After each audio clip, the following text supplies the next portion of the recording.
బోయపాటి శ్రీను డైరెక్షన్లో బన్నీ హీరోగా నటిస్తున్న సినిమా సరైనోడు. ఈ సినిమాకి సంబంధించి అల్లు అర్జున్ పాత్రపై మొన్నటి వరకు సస్పెన్స్ కొనసాగేది.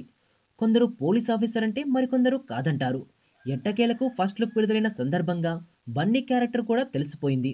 సినిమాలో బన్నీ ఆర్మీ లేదా పోలీస్ డిపార్ట్మెంట్కు సంబంధించిన వ్యక్తిగా కనిపిస్తాడట. అయితే సినిమా మొత్తం అదే గెటప్ మెయింటైన్ చేయకుండా కాస్త లైవ్లీగా కనిపిస్తాడని తెలుస్తోంది.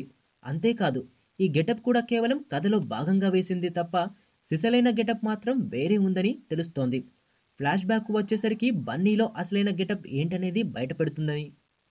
సో తాజా సమాచారం ప్రకారం సరైనోడు సినిమాలో ఫస్ట్ హాఫ్ అంతా భద్రతా అధికారిగా కనిపించే బన్నీ సెకండ్ హాఫ్ లో మాత్రం మరో డిఫరెంట్ గెటప్ లో కనిపిస్తాడని చెబుతున్నారు.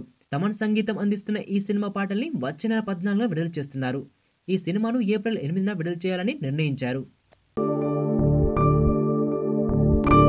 అందరూ మనకు అబ్బాయి పుట్టాలని అనుకుంటున్నారు. నీకెవరు పుట్టాలనుంది?